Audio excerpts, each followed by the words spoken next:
तो एक्सपाथ क्या होता है सेलेनियम में? एक्सपाथ एक यूनिक आपको लोकेटर्स आइडेंटिफाई करना पड़ता है। जब आपको आईडी या नेम या टैग नेम कुछ इस तरीके की इंफॉर्मेशन वहां पे प्रॉपर तरीके से नहीं मिल पा रही है, या आईडी और नेम आपको नहीं मिल पा रहा है किसी भी कोड के अंदर, तो आपको वहां पर फिर एक्सपाथ जैसे कॉन्सेप्ट को इम्प्लीमेंट करना पड़ता है। तो जो एक्सपाथ निकाला जाता है, वो जब डेवलपर का आप कोड देखते हो तो उसमें लिखा होता है HTML। HTML के बाद होता है उसमें हेड। हेड के बाद उसमें हो सकता है टाइटल। टाइटल के बाद उसमें हो सकता है बॉडी। बॉडी के बाद हो सकता है उसमें DIV। ठीक है, इस तरीके के मल्टीपल टैग्स होते हैं जिसको आपको समझना है कि वो टैग्स कैसे काम करते हैं। तो आप जब एक्सपाथ को बनाते हैं, तो एक्सपाथ हमेशा कैसा होना चाहिए? एक यूनिक वैल्यू होनी चाहिए।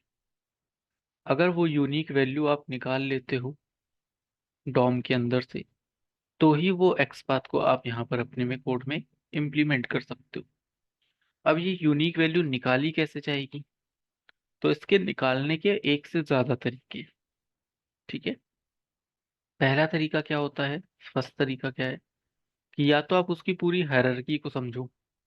तो पहले आप उसमें लिखोगे HTML, फिर स्लैश, फिर बॉडी, फिर स्लैश, ठीक है। फिर कोई DIV आएगा तो फिर DIV। तो ये बहुत लंबा एक तो बन जाता है, ये बहुत ज़्यादा बड़ा बन जाएगा। और बीच में अगर डेवलपर ने कुछ चेंज कर दिया या एक DIV एक्स्ट्रा लगा दिया या जो DIV लगा था वो हटा दिया, तो फिर आपका एक्सपाथ वहां पे काम नहीं करेगा, ठीक है। सो एक्सपाथ को बनाने के लिए इन्होंने मल्टीपल फॉर्मेट्स डिजाइन कर रखे हैं। तो ये जो फॉर्मेट आप देख रहे हो, इसको बोलते हैं हम लोग रिलेटिव एक्सपाथ। ये कैसा एक्सपाथ हो गया? रिलेटिव। रिलेटिव का मतलब क्या होगा कि ये जो पीछे वाला टैग है ये आगे वाले टैग से रिलेट कर रहा होगा, फिर ये वाला टैग उसके आगे वाले टैग से रिलेट कर रहा होगा। तो हर कोई टैग अपने आपस में ऊपर से लेके नीचे तक के जो भी वैल्यूज है उनसे कुछ ना कुछ वो रिलेट कर रहे होंगे। तो DIV अगर एक बार हटा दिया मैंने और आपने DIV तक का कोड लिखा हुआ है पहले किसी एप्लीकेशन के अंदर, तो वहां पे प्रॉब्लम्स क्या आ जाएगी कि अगर कोड में से हट गया तो डेफिनेटली आपको भी अपने कोड में चेंज करना पड़ेगा। तो बार बार आपको अपने कोड में इम्प्लीमेंट करना है, चेंज करना है। उससे अगर आप बचना चाहते हो कि ऐसी प्रॉब्लम्स हमारे पास नहीं आए, तो फिर इन लोगों ने यहाँ पर बनाया हुआ है एब्सोल्यूट एक्सपाथ। ठीक है, तो एक होता है रिलेटिव एक्सपाथ और एक होता है एब्सोल्यूट एक्सपाथ। एब्सोल्यूट एक्सपाथ कैसे डिजाइन करोगे? उसके तरीके ये हैं कि जैसे सबसे पहले डबल स्लैश लगाना है, ठीक है। डबल स्लैश लगाने का मतलब क्या है कि ये जो आप यहाँ पर HTML ला रहे थे, आप यहाँ पे बॉडी ला रहे थे, अब इससे आप यहाँ पर बच जाओगे। तो आपको यहाँ पर HTML लिखने की जरूरत नहीं है, बॉडी यहाँ पे लिखने की जरूरत नहीं है, या हेड आपको लिखने की जरूरत नहीं है। तो उसको ये बाय डिफॉल्ट खुद ही हटा देता है। तो डायरेक्टली आप स्टार्ट कहाँ से कर सकते हो? डबल स्लैश से स्टार्ट कर सकते हो। तो यहाँ पे ये कहता है कि एक टैग से दूसरी टैग की तरफ आप मूव कर रहे हो, तो पहले वाले टैग के लिए हमने एक स्लैश ले लिया, दूसरे वाले टैग के लिए ये स्लैश ले लिया, कि हमेशा जब भी कोई भी डेवलपर काम करेगा तो वो HTML और हेड तो लिखेगा ही लिखेगा, या HTML और बॉडी तो लिखेगा ही लिखेगा। तो पहले से ही हम ये मान के चलते हैं कि एक डेवलपर HTML और बॉडी लेकर चलेगा, उसके बाद ही वो आगे के कोड को इम्प्लीमेंट करेगा। इसलिए यहाँ पर हम लोग HTML या बॉडी जैसे टैग्स को इम्प्लीमेंट ना करके डायरेक्ट डबल स्लैश से इम्प्लीमेंट कर सकते हैं। अब यहाँ से स्टार्ट आपने किया, उसके बाद आप यहाँ पे लगाओगे टैग नेम। टैग नेम हो जाएगा। टैग नेम के बाद ये एरे का ब्रैकेट लगा दोगे। जो एरे का ब्रैकेट आपने लगाया है, इसके अंदर एट द रेट एट्रीब्यूट होता है। ठीक है, एट द रेट से जब भी आप इसको कॉल करोगे, ये हमेशा अपने एट्रीब्यूट को कॉल करेगा। तो आपने यहाँ पे किसको कॉल किया? एट द रेट लगाया, यानी कि ये कोई ना कोई एट्रीब्यूट को जरूर कॉल करेगा। तो यहाँ पर एट्रीब्यूट हो जाएगा। एट्रीब्यूट के बाद जो भी एट्रीब्यूट नेम होता है वो आप यहाँ पे लिख सकते हो। ठीक है, तो ध्यान रखना यहाँ पे क्या लिखना है आपको, एट्रीब्यूट का नेम इज इक्वल्स टू जो उस एट्रीब्यूट की वैल्यू होगी, फिर उसको आप यहाँ पर इंप्लीमेंट करोगे इनसाइड द सिंगल कोट। जब भी आप एक्सपाथ में काम करो हमेशा उसमें सिंगल कोट्स का ही यूज करोगे, डबल कोट का यूज मत करना। ठीक है, अब ये पूरी जो लाइन लिखी हुई है इसको आप कैसे समझोगे। मान लीजिए आप किसी HTML के टेक्स्ट पे काम कर रहे हैं, HTML में से आप एब्सोल्यूट एक्सपाथ को आइडेंटिफाई करने की कोशिश करते हैं। तो HTML लिखा, हेड लिखा, ठीक है, टाइटल लिखा, बॉडी लिखा, और बॉडी के बाद यहाँ पे लिखा हुआ है इनपुट, इनपुट के बाद लिखा हुआ है यहाँ पर टेक्स्ट, और इसमें भी लिखा हुआ है आपके पास टेक्स्ट, फिर कॉमा लगा हुआ है, कॉमा लगा हुआ है, उसके बाद यहाँ पे लगा हुआ है suppose class is equal to, फिर कोई क्लास का नाम लिख दिया ABC। ठीक है, और इतना ही आपको दिया गया और ये क्लोज कर दिया गया। तो अब आप यहाँ पर चेक करोगे कि आपके पास क्या क्या चीजें दी हुई हैं। तो सबसे पहले आपके पास क्या आ रहा है, इनपुट। तो ये इनपुट लिखा हुआ ये क्या हो गया, this is a tag name. तो इसको आप क्या मान लोगे, ये हमारा हो गया टैग नेम। देखो टैग नेम कैसे पहचानोगे, हमेशा उसके आगे ये जो सिंबल आप देख रहे हो ना लेस देन का, ये लेस देन का सिंबल होगा वही टैग नेम कहलाएगा। ठीक है, टैग नेम के बाद क्या लिखा हुआ है, टेक्स्ट। तो ये हमारे पास क्या बन गया उसका, एट्रीब्यूट। ठीक है, इज इक्वल्स टू, और जो टेक्स्ट लिखा हुआ है वो क्या बन गई उसकी वैल्यू। ठीक है, बस इतनी ही चीजें आपको यहाँ पे देखनी है। तो ऊपर वाले कोड के हिसाब से आपको क्या क्या चीजें मिल रही हैं, यहाँ पे डबल स्लैश लगाया, जहाँ टैग नेम लिखा हुआ है उसके ऊपर जस्ट देखो तो क्या मिल रहा है, इनपुट मिल रहा है, यहाँ पे आप डाल दो इनपुट। फिर आपने एरे ब्रैकेट लगा दिया, एट द रेट के बाद आपको क्या मिल रहा है, एट्रीब्यूट क्या है इसका, टेक्स्ट। तो आप यहाँ पे क्या लिख दोगे, text is equals to single quotes में देखो यहाँ पे क्या लिखा हुआ आ रहा है, फिर से टेक्स्ट लिखा हुआ आ रहा है, तो फिर से आप टेक्स्ट लिख दो। जैसा कोड वहां पे डेवलपर ने लिख के दिया होगा उसी को ही आप यहाँ पे स्ट्रेट लिखते चले जाओगे। बस पता होना चाहिए किसको टैग नेम बोलते हैं, किसको एट्रीब्यूट नेम बोलते हैं, और किसको वैल्यू बोलते हैं। ठीक है, ये आपके पास एक वेब पेज है। अब वेब पेज के अंदर ये आपके पास एक इनपुट बॉक्स मिल रहा है। इस इनपुट बॉक्स पे राइट क्लिक करके अगर आप इंस्पेक्ट करते हो, तो इसको मैं थोड़ा सा सेट कर लेता हूँ, ये हो गया। ठीक है, इसको यहाँ पे रख लो आप। ये आपके पास हो गया सिलेक्टर, सिलेक्टर को यहाँ से सिलेक्ट करके इसके ऊपर जाकर रिलीज कर दो, ये कोड आ गया नीचे। अब इसमें देखो आपको आईडी मिल रहा है, नेम मिल रहा है। अब थोड़ी देर के लिए मानो ये आईडी और नेम आपके पास अवेलेबल नहीं है। ठीक है ना, आपको कितना कोड दिया गया है,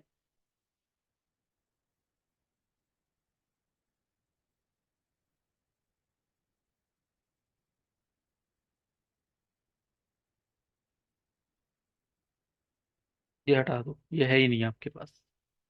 ठीक है, अब आपके पास कितना कोड बचा, केवल इतना जितना आप मेरी स्क्रीन पे देख रहे हो।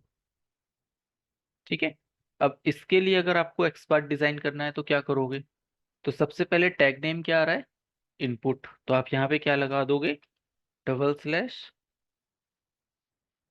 इनपुट। ठीक है, फिर आप लगाओगे at the rate, type is equal to text आ रहा है, तो type is equal to text को कॉपी करके सीधे सीधे यहाँ पे पेस्ट कर दोगे, इसको क्लोज कर दोगे। जहाँ टेक्स्ट लिखा हुआ है डबल कोट्स में उसको आप यहाँ पर सिंगल कोट में कन्वर्ट कर दोगे। तो ये जो आपके पास वैल्यू लिखी हुई आ रही है ना, इसको आप यहाँ से कॉपी किया, और कॉपी करने के बाद अपने डॉम में जाके कंट्रोल F करके नीचे आपको दे रहा है फाइंड एक्सपाथ करने के लिए, इसको पेस्ट कर दिया। जैसे ही आप इसको पेस्ट करोगे ऑटोमेटिकली यहाँ पर आपके पास या तो ग्रीन आ जाएगा, अगर ब्लैक विंडो है तो ग्रीन दिखाई देगा आपको, और अगर वाइट विंडो विंडो है तो ब्लू दिखाई देगा आपको। ठीक है, तो डॉम जैसा दिखाई देगा वैसे काम करना है। अब ये कह रहा है 1 ऑफ 4 है, 1 ऑफ 4 का मतलब कि ऐसे 4 बार डेवलपर ने इस वाले कोड को यूज किया हुआ है, तो हम सिंगल को ही लेंगे। 1 ऑफ 1 होना चाहिए, 1 ऑफ 2, 1 ऑफ 3, 1 ऑफ 4 नहीं होना चाहिए। तो डुप्लीकेट वैल्यू जनरेट हो रही है। अब डुप्लीकेट वैल्यू को जनरेट होने से आप कैसे बचा सकते हो, तो आपके पास एक और एट्रीब्यूट दिया गया है, इसको आप यहाँ से कॉपी करो और इसको आप यहाँ पे पेस्ट कर लो।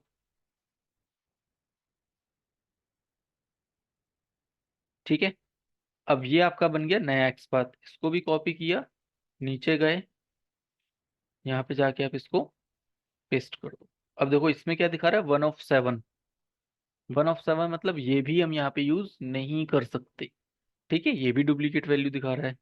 माई प्रॉप ऐसे दिया गया है, इसको आप कॉपी कर लो और इसको भी आप लगा दो। ये भी आप यहाँ पर चेक करो कि क्या ये भी 1 of 1 आ रहा है या 1 of अनलिमिटेड आ रहा है कुछ। तो इसको अगर आपने यहाँ से कॉपी किया, फिर से आप इसको देखो नीचे, अब ये देखो 1 of 1 मिल गया आपको। यानी कि ये वाला एक्सपाथ ऐसा है जिसको आप इस पर्टिकुलर बॉक्स के लिए यूज कर सकते हो। Do got my point? तो आपको देखना है कि इसमें डुप्लीकेट वैल्यू जनरेट नहीं होनी चाहिए। डेवलपर एक से ज्यादा बार वही सारी चीजों को कॉपी करके पेस्ट कर देता है। तो एक से ज्यादा बार अगर कॉपी पेस्ट किया हुआ है तो उसको आप रिमूव करने की कोशिश तो कर नहीं सकते, डेवलपर की कोड को नहीं चेंज करोगे, लेकिन आप एक्सपाथ के प्रोसेस को चेंज कर सकते हो। तो अपने कोड को सेपरेटली एक जगह लिख सकते हो, और लिखे गए कोड में से जो भी वैल्यूज आपको यहाँ पे दिख रही हैं 1 by 1 आप चेक कर सकते हो। पहले ये ले लो, फिर ये ले लो, और फिर ये ले लो। ठीक है, ऊपर वाले से मैच करो तो तीन चीजें हैं, first tag name, second attribute name, और देन फिर वैल्यू। क्लियर हो गया?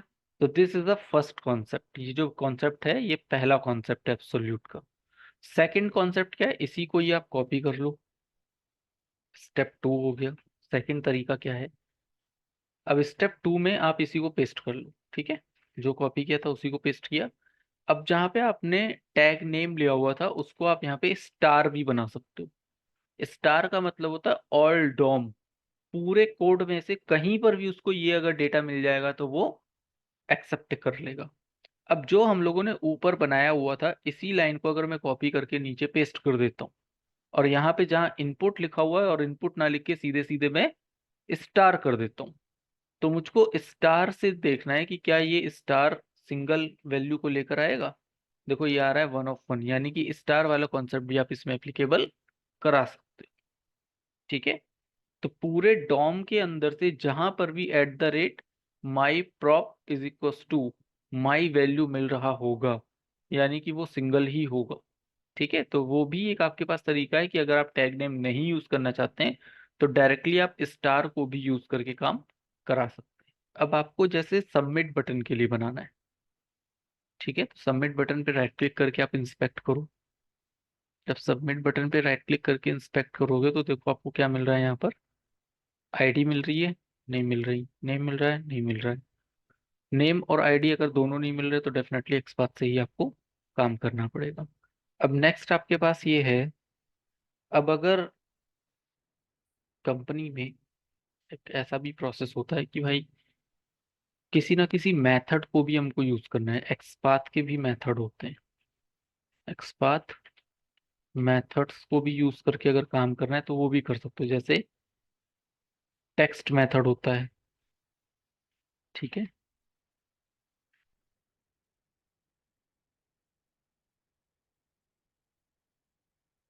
कंटेन्स मेथड होता है,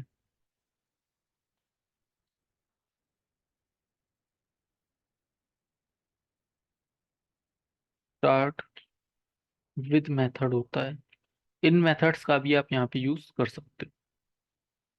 ठीक, तो एक्सपाथ में अगर पर्टिकुलर किसी मेथड को यूज करके अगर आपको काम करना है तो वो भी फैसिलिटी हमारे पास अवेलेबल है।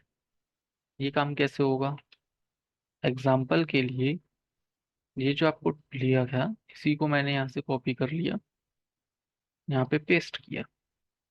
ठीक है, तो अब मैं कह रहा हूँ कि मान लो मेरे पास ये डेटा है नहीं, या ये मान लो डुप्लीकेट है, सबमिट वाला डुप्लीकेट है, आगे कुछ नहीं लिखा है, इसको भी आप यहाँ से रिमूव कर दो।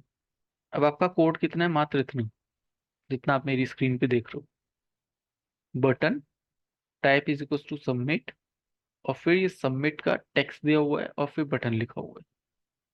ठीक है, तो केवल इतना सा कोड है आपके पास, थोड़ा सा। इसको अगर आपको टेस्ट करना है तो आप कैसे करो, तो ये कह रहा है, अब जब आप इम्प्लीमेंट करोगे तो मैं पहले से एज्यूम करके रख रहा हूँ कि सबमिट वाला जो कॉन्सेप्ट है ना, type is equal to submit, ये डेवलपर ने एक से ज्यादा बार यूज किया हुआ है। ठीक है, तो एक से ज्यादा बार यूज किया, मान लो मैं इसको भी हटा देता हूँ, कहता हूँ मुझे पास ये भी नहीं है, खत्म करो इसको भी, क्योंकि यूज तो कर नहीं सकते आप, जब एक से ज्यादा बार है तो वो डुप्लीकेट दिखा देगा और उसको आप यूज नहीं कर पाओगे। तो फिर आपके पास एक ऑप्शन और होता है, with the help of methods को भी आप यहाँ पे काम करा सकते हो। तो वो काम कैसे करना है आपको, डबल स्लैश टैग नेम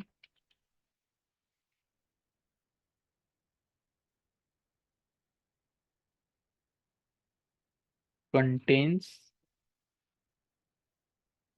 और कंटेन्स के अंदर कंटेन होता है, कंटेन्स होता है, इसको हम लोग टेस्ट करेंगे, इंटरव्यू का क्वेश्चन है इसलिए मैंने कंटेन्स लिखा हुआ है।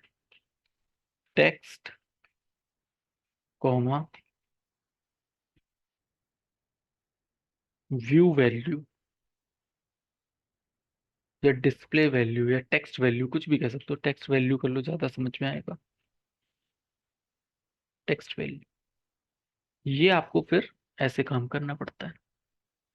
ठीक है, टैग नेम हमारे पास क्या है, ऑब्वियसली बटन, तो आप यहाँ पर बटन लिख दोगे। कंटेन्स मेथड को यूज करना है, तो आप यहाँ पे कंटेन्स मेथड को यूज कर लोगे। कंटेन्स मेथड है इसलिए कंटेन्स के बाद ये ब्रैकेट बनेगा। फिर आप यहाँ पे किसको फाइंड करने की कोशिश करो, टेक्स्ट को, तो टेक्स्ट के बाद फिर से ये ब्रैकेट बन जाएगा, यानी कि टेक्स्ट भी एक मेथड है। और वो किसको एक्सेस करने की कोशिश कर रहा है, ये सबमिट जो आपने लिखा हुआ है ना, ये उसको कोशिश कर रहा है उठाने की। ठीक है, तो ध्यान रखना, ये टेक्स्ट यहाँ से शुरू होगा, यहाँ पे खत्म होगा। जब आप खत्म करोगे तो कंटेन्स मेथड को यहाँ पे एंड में क्लोज कर देना, क्लोज नहीं करोगे तो एरर आएगी।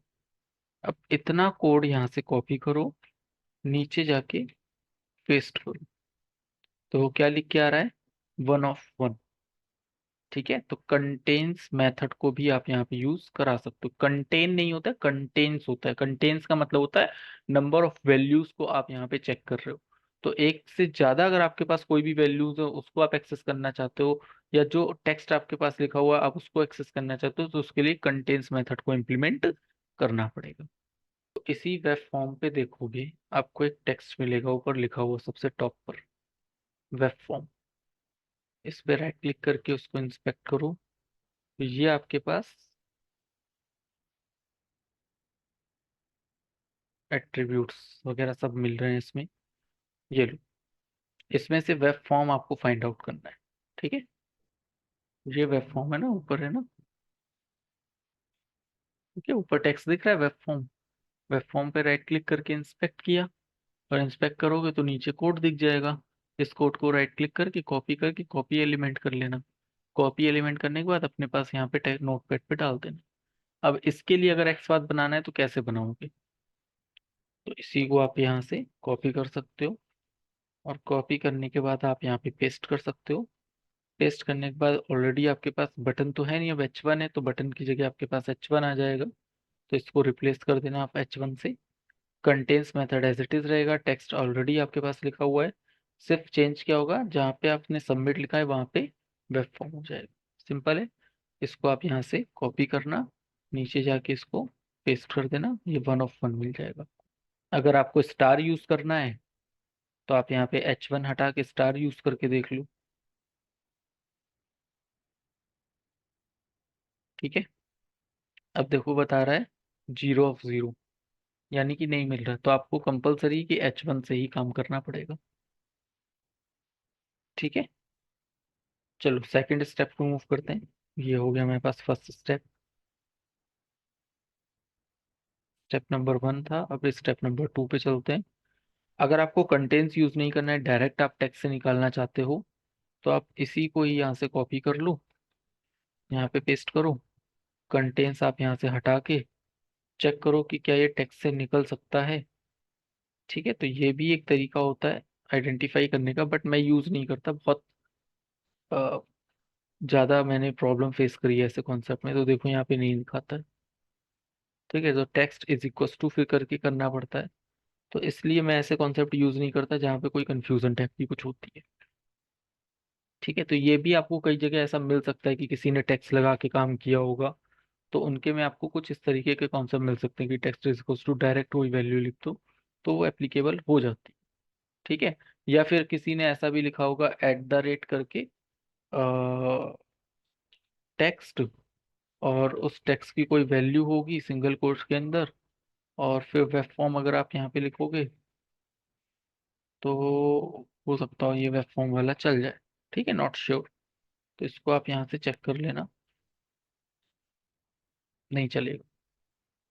ठीक है, तो हर चीज की अपना एक पैटर्न उन्होंने यहाँ पे बना रखा है, तो जो बेस्ट पैटर्न है मैं वो बता रहा हूँ आपको, कि कहीं कहीं पे आप अगर इंटरनेट पे ऐसा लिखा हुआ देखो तो ध्यान देना कि उसके बॉडी में क्या लिखा हुआ है, वो बॉडी के हिसाब से ये लोग अपना टेक्स्ट डिफाइन करते हैं। ठीक है, तो बेहतर ऑप्शन क्या है कि आप ऐसे झंझटों में मत पड़ो जहाँ पे आपको कंफ्यूजन हो। एकदम माइंड स्ट्रेट फॉरवर्ड क्लियर रखो कि हमको अगर कंटेंट्स कीवर्ड का यूज करना है तो कंटेंट सिर्फ तभी यूज करना है आपको जब मिड में हमारे पास कोई वैल्यू होगी। देखो हमने मिड की वैल्यू को एक्सेस करने के लिए कंटेंट्स को यूज किया, जब बटन को हम लोग यूज कर रहे थे वो भी मिड में ही लिखा हुआ था। ठीक है, अगर आप बटन को भी देखोगे तो भी ये देखो मिड में ही लिखा हुआ है। तो मिड की वैल्यू को जब भी आपको आइडेंटिफाई करना होता है, यानी कि टैग खत्म होने के बाद डेटा लिखा है फिर टैग क्लोज हो रहा है, इन दोनों के बीच में अगर आपको कोई भी टेक्स्ट लिखा हुआ मिल रहा है उसको एक्सेस करना है तो आप कंटेंट्स कीवर्ड का यूज कर सकते हो। वो ज्यादा इजी रहेगा और लॉन्ग टाइम के लिए आपके माइंड में स्टेबिलिटी बनी रहेगी कि कंटेंट्स एक्चुअल में पर्टिकुलर कहाँ पे जगह, किस जगह पर आपको यूज करना है। ठीक है, स्टार्ट विथ का भी ऐसे ही काम होता है, जैसे कंटेंट्स का यूज होता है वैसे स्टार्ट विथ का भी यूज करते हो। तो यहाँ से आप कॉपी करके सिर्फ इसको पेस्ट कर लो, जहाँ पे कंटेंट्स लिखा हुआ है वहां पे क्या हो जाएगा, स्टार्ट विथ। ठीक है, स्टार्ट विथ का भी आप यहाँ पे यूज कर सकते हो। स्टार्ट विथ का मतलब होता है पार्शियल टेक्स्ट को एक्सेस करना। जैसे मान लो आपके पास यहाँ पे वेब फॉर्म है, अब आप कह रहे हो सिर्फ मुझे वेब लिखना है फॉर्म नहीं लिखना, तो वहां पे पार्शियल टेक्स्ट को आप यहाँ पे यूज कर सकते हो। तो आपने इसको कॉपी कर लिया, जहाँ पे H1 होना चाहिए था यहाँ पे आपने H1 कर लिया। स्टार्ट विथ लिखा हुआ था तो इसको आपने स्टार्ट विथ लिखा हुआ कर दिया, और टेक्स्ट में आपने पूरा टेक्स्ट ना लिख के सिर्फ क्या लिख दिया, वेब लिख दिया। ठीक है, वेब फॉर्म ना लिख के सिर्फ आपने वेब लिख दिया। अब इतना कोड आपने यहाँ पे लिखने के बाद यहाँ पे आप चेक कर लो, देखो क्या बता रहा है, कुछ बता रहा है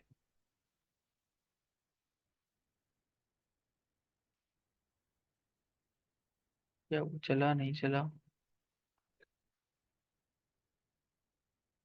आ तो रहा है, सही आ रहा है, मतलब यहाँ पे दिखा नहीं रहा है लेकिन हाँ सही है, पैटर्न सही बनाया है तो सही चल रहा होगा। दूसरा करके देख लेते हैं। किसी और वेबसाइट का आपको दिखा देता हूँ। हम्म, हाँ जैसे फाइल है, ठीक है, फाइल पे अगर आपको इम्प्लीमेंट करना है तो फाइल इनपुट दिया हुआ है, फाइल अलग है इनपुट अलग है।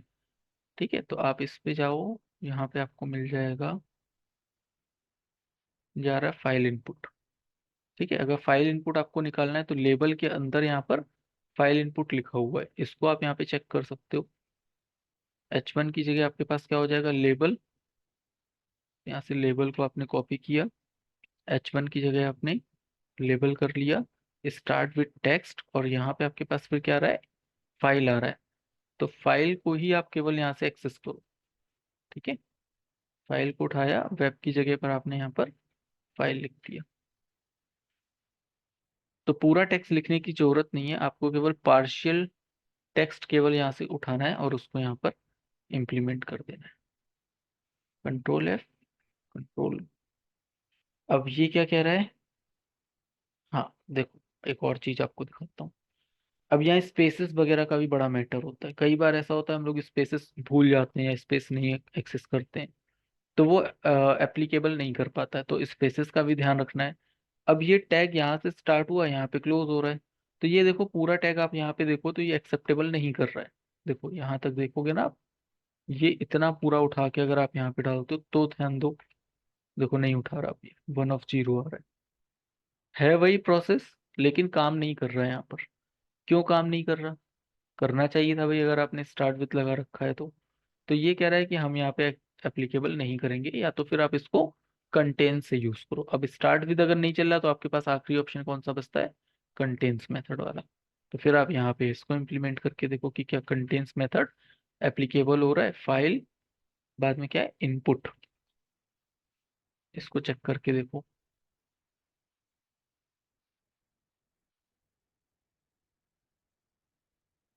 देखो आ गया कंटेन्स मेथड, ठीक है। कंटेन से काम कर रहा है, अलग से टेक्स्ट पे काम नहीं कर रहा, स्टार्ट नहीं, स्टार्ट विद करता है लेकिन वो पार्शियल के लिए कर रहा है, ठीक है। कंटेन्स ज्यादा हाँ, कंटेन्स ज्यादा प्रॉपर तरीके से काम करता है एज कम्पेयर टू टेक्स्ट और स्टार्ट विद। स्टार्ट में हमें पता नहीं था इसमें कितना आगे स्पेस है, कितना पीछे स्पेस है। हाँ, तो इस वजह से वो सॉलिड डेटा नहीं निकालता। अब स्टार्ट विद करना है, एक बार और मैं ट्राई कर लेता हूँ, हो सकता है भाई मैं कुछ गलत कर रहा हूँ। स्टार्ट, या स्टार्ट विद तो नहीं है, एक बार मुझे चेक करना पड़ेगा। Let me check. हाँ, स्टार्ट्स विद है। स्टार्ट्स विद ऐसा। यस, ऐसा। इसको आप स्टार्ट्स विद कर लेना, ठीक है। ये स्टार्ट्स विद हो जाएगा। कंटेन्स और स्टार्ट्स, ठीक है। तो ये बहुत बार मिस्टेक होती है कि हम लोग काम कर रहे होते हैं तो हम लोग कंटेन लिख के छोड़ देते हैं, और फिर हम लोग परेशान होते हैं कि हमारा नहीं चल रहा। वो कंटेन ना होके कंटेन्स होगा, स्टार्ट ना होके स्टार्ट्स होगा, ठीक है। फाइल, हाँ, मुझको ये दिखाना था कि एक्चुअल डिफरेंस क्या है कंटेन्स में और स्टार्ट विद में। तो फर्क बस यही है कि आपको उसमें पूरा कोड लिखने की जरूरत नहीं है। अगर आपको थोड़ा सा भी कोड मिल रहा है ना, तो भी आप वो एप्लीकेबल कर देगा आपके काम को, ठीक है। फाइल लिखा हो गया लेकिन इनपुट नहीं लिखा, तो देखो आपका फिर भी कोड ये बता रहा है कि हाँ सब कुछ सही है, कोई प्रॉब्लम नहीं है। लेकिन अगर आप यहाँ पर कंटेंट्स में फाइल ही लिख देते हो, बाकी आप इनपुट नहीं लिखते हो, तो वहां पे आपको एरर दे देगा, ठीक है। तो ध्यान रखना, ये दो कॉन्सेप्ट ज्यादा यूज होते हैं। एक होता है कंटेंट्स का मेथड, स्टार्ट्स विद का मेथड, इन दोनों पे बहुत कोडिंग करवाई जाती है आपसे।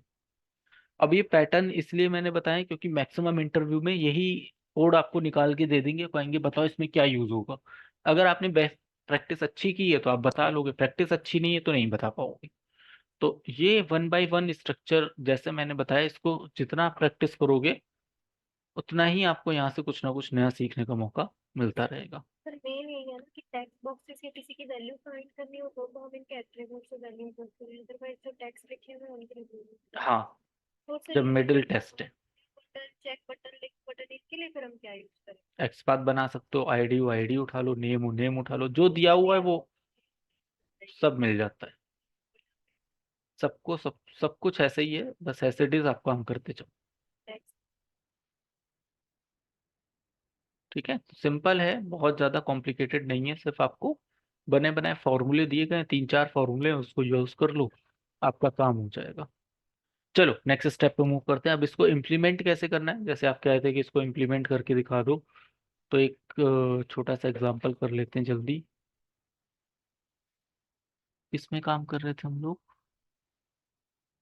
सेलेनियम प्रोजेक्ट में।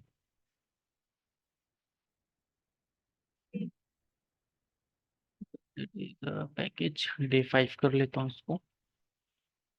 सो राइट क्लिक करिए, न्यू पे जाके आप यहाँ पे क्लास बनाइए। क्लास का नाम यहाँ पे कुछ भी कर सकते हैं, जैसे मान लीजिए मैंने कर दिया फाइंड एक्सपाथ, ठीक है। इसके बाद मेन मेथड को आप यहाँ पे ले लीजिए, मेन मेथड हो गया, ठीक।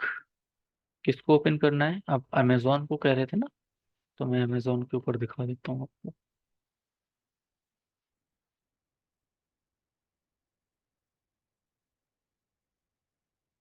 करिए, web driver,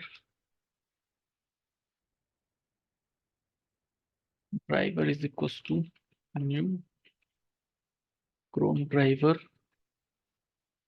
driver dot get, ठीक है। अब आपको यहाँ पे क्या करना है, ड्राइवर को रिक्वेस्ट करनी है कि driver dot manage dot window dot maximize, page आपका मैक्सिमाइज हो जाएगा। देन थ्रेड आपको लगाना है, तो आप यहाँ पे थ्रेड डॉट स्लीप की प्रॉपर्टी को भी इम्प्लीमेंट करा सकते हो, थ्रेड डॉट स्लीप हो जाएगा आपके पास, ठीक है। अब driver dot find element by dot. अब जो बाई के बाद जो लिखोगे ना, ये आपके कोड पे डिपेंड करेगा। अब मान लीजिए मुझको यहाँ पे कुछ भी लिखना है, तो यहाँ पे मुझको इंस्पेक्ट करना है और देखना है बॉक्स में मुझे क्या मिल रहा है। इनपुट टेक्स्ट वगैरह बहुत कुछ मिल रहा है, देखो आईडी भी मिल रहा है, डायरेक्ट आईडी से कर सकता हूँ, लेकिन मैं इसको एक्सपाथ से ही करना ज़्यादा पसंद करूंगा। तो डबल स्लैश लगाते हैं हम लोग यहाँ पर, कंट्रोल एफ कर लेता हूँ, कंट्रोल एफ डबल स्लैश। इस बॉक्स के लिए इनपुट मिल रहा है, तो मैं इनपुट ना लेके मैंने सीधे सीधे स्टार को यूज कर लिया। ठीक है। और इसके इनपुट बॉक्स में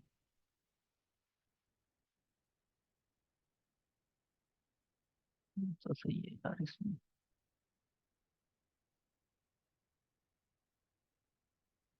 तो वो प्लेस होल्डर दिख रहा है, सर्च इन अमेजोन, मैंने ये वाला उठा लिया। ठीक है। इसको यहाँ से कॉपी किया, एट द रेट, यहाँ पे जाके मैंने इसको पेस्ट कर दिया।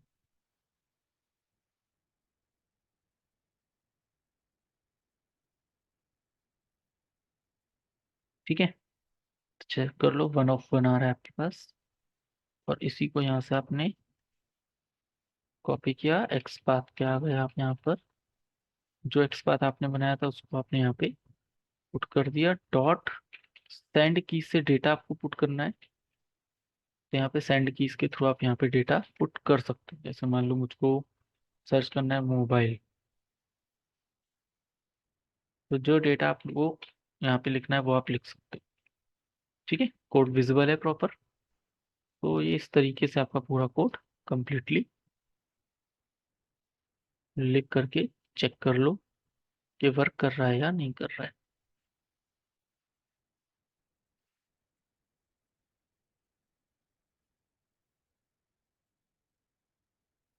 ठीक है, आ गया, पूरी मोबाइल की लिस्टिंग आ गई आपके पास। ठीक है, तो जो कोड आपको दिया जाएगा उसको करने के लिए आपको इस तरीके से एक्सपाथ जैसे कॉन्सेप्ट को इम्प्लीमेंट करना पड़ेगा।